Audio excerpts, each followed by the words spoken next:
네, 이 시간을 통해서 주님의 은혜가 여러분 가운데 충만하게 임하길 간절히 소망합니다. 아멘.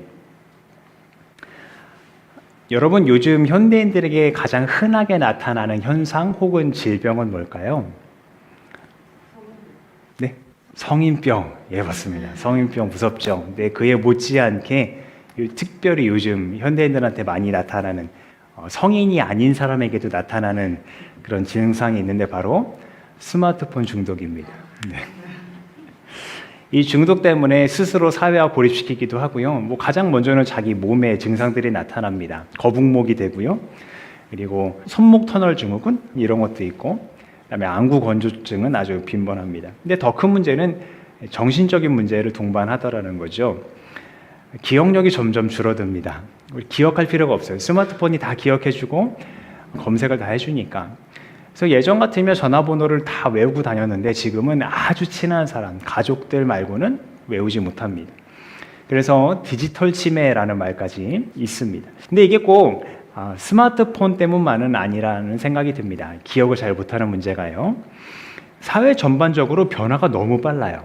그래서 우리가 받아들이고 소화할 수 있는 정보의 양을 이미 우리 능력치를 넘어섰어요.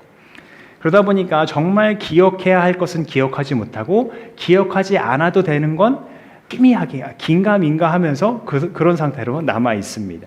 그래서 이 에릭 캔델이란 분이 기억은 개인적인 정체성의 연속을 위해 필수적이래요.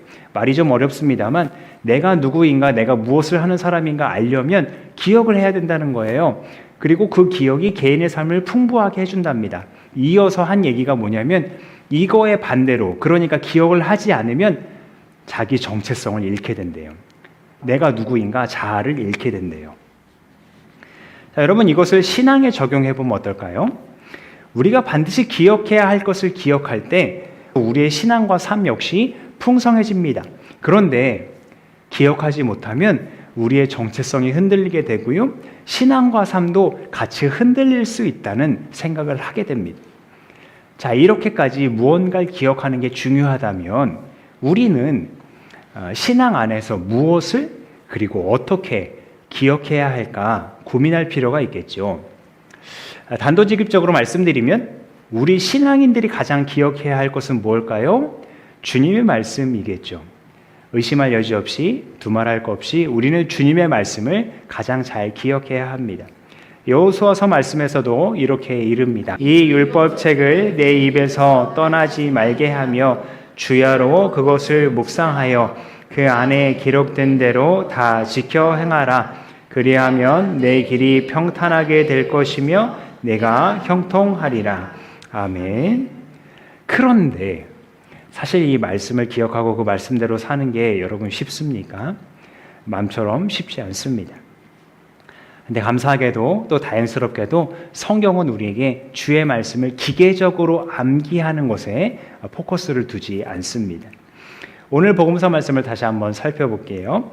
오늘 이야기도 지난주처럼 예수님께서 십자가 고난을 당하시기 전에 제자들과 마지막 식사 자리를 가진 그 장소에서 일어난 일이에요. 지난주에는 예수님께서 제자들의 발을 닦아주시면서 내가 너희를 사랑한 것 같이 너희도 이렇게 서로 발을 닦아주며 사랑해라 말씀하셨는데요. 그리고 오늘 이야기로 넘어가야 하는데 지난 이야기가 요한복음 13장 말씀이었고 오늘 14장 말씀으로 넘어가야 하는데 여러분 성경책 다시 펴보시겠어요? 네, 요한복음 14장 보시면 어떻게 시작합니까? 예, 마음에 근심하지 말라고 시작해요. 근데 이 말이 어디서 또 반복되냐면 27절 한번 보시겠습니까? 제가 읽어드렸던 말씀인데요. 네, 27절 맨 마지막에 보면 마음에 근심하지 말라는 얘기가 나와요. 자, 그리고 그 아래 28절 보면 내가 갔다가 너에게로 다시 온다 하는 말을 들었다 이런 얘기가 있는데 2절로 가보시면 내가 너희가 있을 곳을 마련하러 간다 하면서 제자들의 곁을 떠날 것을 표현만 다르지 동일하게 말씀하시는 걸 볼 수 있어요. 자, 이제 저를 다시 보시겠습니까? 자, 그러니까 14장에서 이렇게 앞에 부분하고 끝에 부분 비슷하거나 똑같은 내용이 반복이 되고 있어요. 이거를 이제 수미상관법이라고 해서 뭔가 강조할 내용이 있을 때 이렇게 사용을 합니다. 자, 그러면 14장에서는 무엇을 강조하고 싶었던 것일까? 내용을 좀 살펴보면요. 여러분 보신 것처럼 예수님이 근심하지 말라 했다는 얘기는 뭐겠어요? 제자들이 굉장히 염려하고 근심하고 있는 상태라는 걸 우리가 알 수 있죠. 그러니까 제자들은 예수님께서 아버지께로 다시 돌아가시는 것을 기뻐하지 못하고 염려하고 있었어요. 근데 어떻게 보면 참 당연한 일이기도 합니다. 자기들의 스승이 십자가 죽음 당할 것, 그 비참한 죽음 당할 걸 마냥 기뻐할 사람은 사실 없겠죠. 그런 염려가 앞서다 보니까 예수님께서 3년 내내 가르쳐 주신 그 가르침들마저도 모두 잊어버릴 지경에 이르는 거예요. 염려가 너무 앞서다 보니까요. 이때 예수님께서 놀라운 해법을 주시는데요. 이 말씀 같이 읽어볼게요. 시작. 누구든지 나를 사랑하는 사람은 내 말을 지킬 것이다. 그리하면 내 아버지께서 그 사람을 사랑하실 것이요 내 아버지와 나는 그 사람에게로 가서 그 사람과 함께 살 것이다. 아멘. 사랑할 때 나의 말을 지키게 될 것이라고 하셨고 그 말을 지키면 아버지께서 그리고 아버지와 함께 내가 너희와 함께 거할 거다 이렇게 말씀을 하십니다. 예수님이 함께 계시지 못할까 봐 염려하고 있는 제자들에게 함께 있을 거다. 더군다나 하나님과 함께 있을 거다 얘기하니까 얼마나 든든했겠어요. 근데 사실 냉정하게 따지고 보면 예수님이 육체적으로 함께 계시는 건 아니잖아요. 그러니까 제자들도 그걸 알았기 때문에 염려하고 있는 것이었고요. 단순히 십자가 죽음 때문이 아니더라도 죽음 이후에 부활하신 다음에 승천하실 것도 말씀을 하셨는데 이게 도대체 어떻게 함께 계신다는 얘기인가? 제자들은 걱정할 수밖에 없었어요. 근데 예수님은 그것에 대한 해법마저도 이미 갖고 계셨어요. 누구를 보내신다고 합니까? 아버지께서 보혜사라 이름하는 성령을 보내주신대요. 보혜사라는 것은 돕는 분이라는 의미가 있습니다.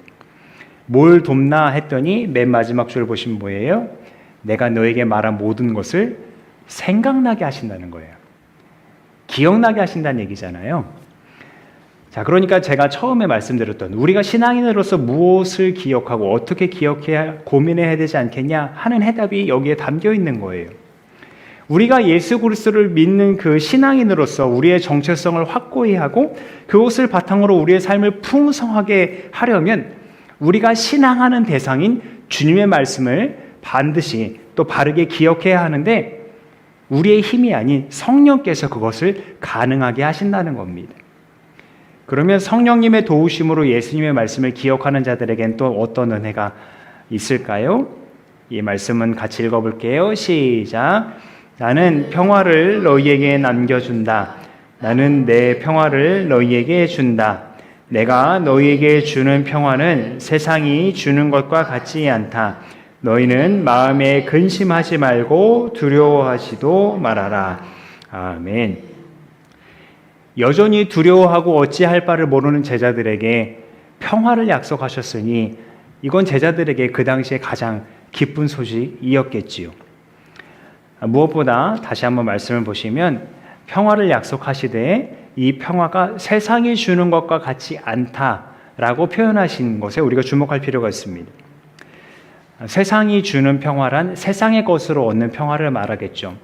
돈으로, 권력으로, 명예로, 여러 가지 인간관계로 그 밖에 내가 쌓은 업적으로 얻는 그 평화를 말할 겁니다.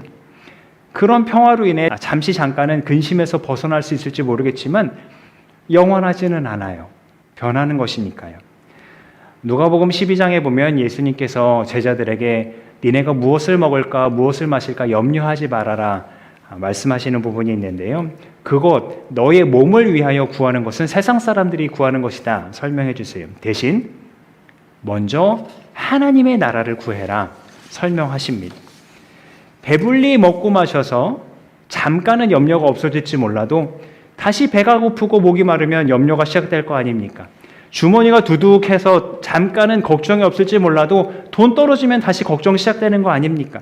그러나 예수님이 먼저 구하라고 하신 그 하나님의 나라는 그리고 그 나라를 다스리시는 하나님 영원 불변하시니까 변하지 않으시니까 하나님을 구하는 사람은 더 이상 그것이 없어질 것을 염려할 필요가 없다는 겁니다.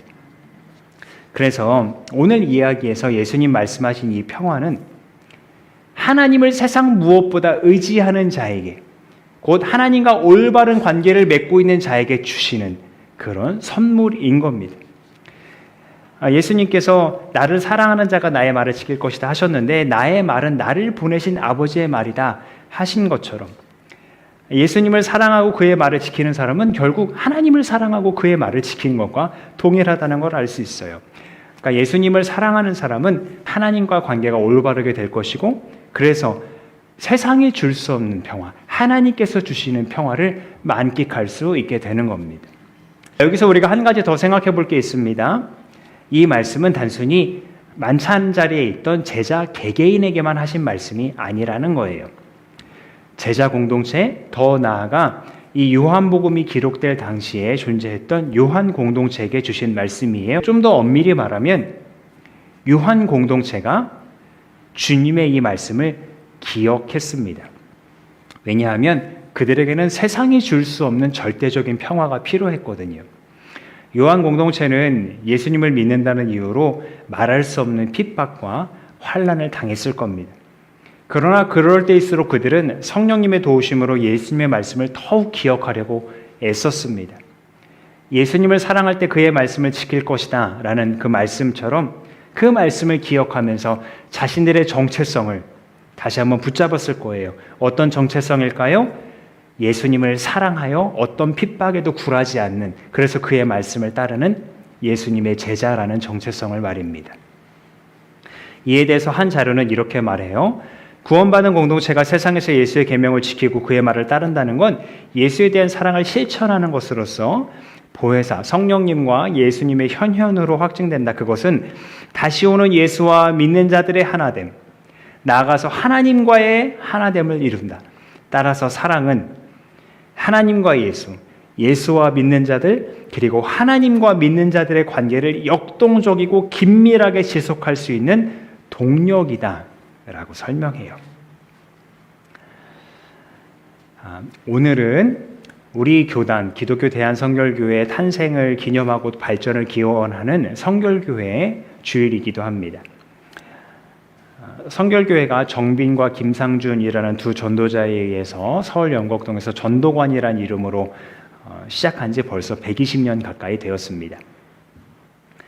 1907년에 전도관으로 복음을 전하던 중에 이제 곧 일제강점기에 접어들었고요. 다시 오시겠다고 하신 예수님만이 왕입니다 라고 하는 그 신앙 고백이 문제가 돼서 굉장한 탄압을 받았습니다. 다시 오실 주님을 믿는 이 재림신앙은요, 중생성결 신유재림이라고 하는 이 성결교회의 전도 표제이면서 가장 포기할 수 없는 정체성을 확립해주는 그런 신앙의 고백이었기 때문에 이걸 절대 포기할 수 없었거든요. 예수님 반드시 다시 오신다고 하는 그 고백이요. 그런데 일본은 어떻습니까? 천황이 신이잖아요. 그러니까 아니 저기 우리 황제가 있는데, 왕이 있는데 왜 예수를 왕이라고 하냐 하면서 그렇게 탄압을 했던 거죠. 그래서 결국은 교단이 해산되는 그런 아픔을 겪기도 합니다. 그러나 오늘 말씀에서처럼 예수님을 사랑하고 그의 말을 지키기로 또 기억하기로 힘쓰면서 교회를 재건하고 오늘에 이르렀습니다. 자, 여러분이 속한 성결교회가 이런 위대한 신앙의 유산을 갖고 있다는 것을 기억하시면서 그 유산을 계속 이어갈 수 있기를 바랍니다. 예수님의 말씀 기억하는 것, 단순히 개인의 신앙만이 아닌 신앙 공동체를 굳건히 한다는 이 점에 착안해서 어떤 분이 언어 유희를 했더라고요. 여러분 한번 보실까요? remembering, 기억한다는 말인데요. 이거를 이렇게 띄었어요. remembering. 그러니까 조각조각 흩어져 있는 걸 다시 모은다. 이렇게 해석을 하는 거예요. 그러니까 제가 본 자료에서 이 기억이라는 걸 공동체를 세우는 행위로 해석했던 거죠. 그러니까 저도 여기에 동의가 되었습니다. 교회는 기억을 통해서 신실한 주의 제자들을 모으고 세우는 그런 공동체라는 사실을 말이죠. 기억의 병이라는 책을 쓴 김진국 선생님은 관심과 흥미 또 사랑 없이는 그 어떤 기억도 가능하지 않다라는 말을 했어요. 이걸 오늘 말씀에 연결해서 생각하면 어떻습니까? 사랑하면 기억하게 된다는 거잖아요. 사랑하지 않으니까 기억하지 않는다? 그러면 사랑하면 기억하게 된다는 말이잖아요. 우리가 예수님을 사랑해서 그의 말씀을 기억하고 또 지키려고 힘쓸 때 그 사랑으로 인해서 우리는 결국에는 세상이 줄 수 없는 평화를 누리게 되어 있습니다. 아멘. 그리고 그 무엇보다 우리가 하나님 나라의 백성 그리고 예수님의 제자라는 그 정체성을 확고히 할 수 있습니다. 우리 서로 사랑하는 공동체로서 세상을 이기는 하나님 나라의 사랑 이야기를 함께 써갈 수 있기를, 그런 공동체가 되기를 간절히 소망합니다. 기도하겠습니다.